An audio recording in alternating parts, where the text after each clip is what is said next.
Good morning sir. মর্নিংটা good না bad একটু পরেই বুঝতে পারবি। বস বস। তোদের আজকে আমি শেখাবো প্রোনাউন্সিয়েশন কাকে বলে। স্যার কি সেশন বললেন? আরে প্রোনাউন্সিয়েশন মানে উচ্চারণ। আমি ইংরেজিতে বোর্ডে শব্দ লিখবো কিছু, তোরা তার উচ্চারণ বলবি, কি উচ্চারণ হয়। ওকে স্যার, ফটাফট লিখে ফেলুন, উচ্চারণ করে দিচ্ছি। কালু তুই বলতো উচ্চারণ করে এটা কি লিখলাম। স্যার ওটা লেখা আছে পি ইউ পু আর ই রি পুরি এন্ড এস ইউ সু আর ই রি সুরি। স্যার ওটা লেখা আছে পুরি এন্ড সুরি। প্রথমেই আমার মেজাজটাকে একদম গরম করে দিলি। স্যার ওটা লেখা আছে পিওর এন্ড শিওর। একদম ঠিক বলেছিস হাবলু, তুই বস।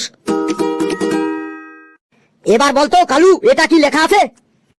স্যার ওটা লেখা আছে এফ এ ফা সি ই সি B double O K book.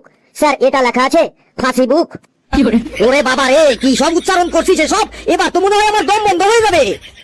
Sir ওটা লেখা আছে ফেসবুক। একদম ঠিক বলেছিস, বস হাবলু। ভেলু তুই বলতো এটা কি লেখা আছে। স্যার ওটা লেখা আছে এফ ইউ ফু টি ইউ টু আর ই রে। স্যার ওটা লেখা আছে ফুটুরে। কি সাংঘাতিক রে। এই গেটু তুই বলতো ওটা কি লেখা আছে। একদম স্যার ওটা ফুটুরেই হবে। ফেলু ঠিকই বলেছে, একদম শিওর স্যার ওটা ফুটুরেই। চুপ! হাবলু বলতো ওটা কি লেখা আছে। স্যার ওটা লেখা আছে ফিউচার। একদম ঠিক বলেছিস। পেসি তুই বলতো ওটা কি লেখা আছে।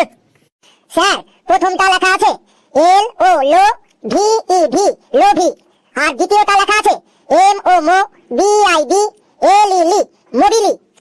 তুইও তো দেখছি ইংরেজিতে একদম বাগবাচ্চা। হাবলু তুই বলে দে এটা কি লেখা আছে।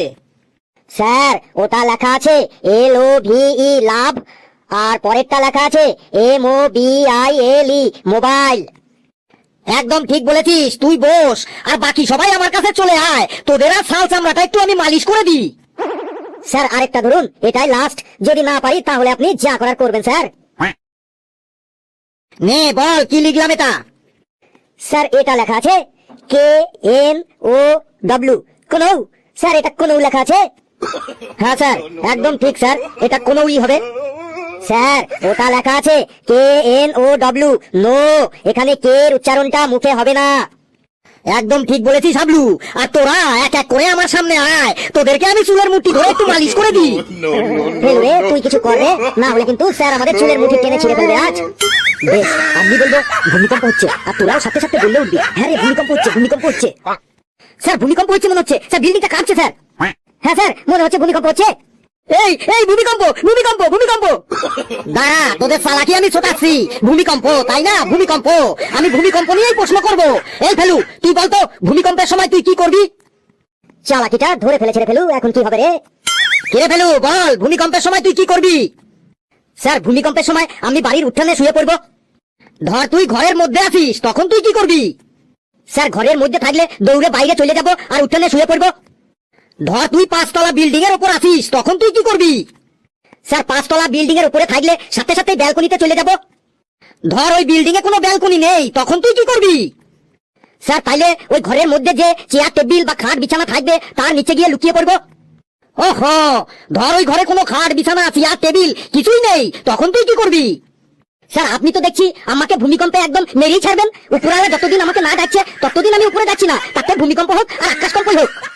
স্যার আপনি বলুন তো ভূমিকম্পের সময় ওই 5 তলা বিল্ডিং এ আমার মতো কন্ডিশনে যদি আপনি থাকেন তখন আপনি কি করবেন। তোর জায়গায় আমি হলে আমি ওই 5 তলা বিল্ডিং থেকে লাফ দিয়ে হাত পা ভেঙে ঘরে পড়ে থাকতাম, কারণ তুই ক্লাসে প্রতিদিন যা উত্তর দিস সেটা শোনার থেকে আমার হাত পা ভেঙে ঘরে পড়ে থাকা অনেক ভালো।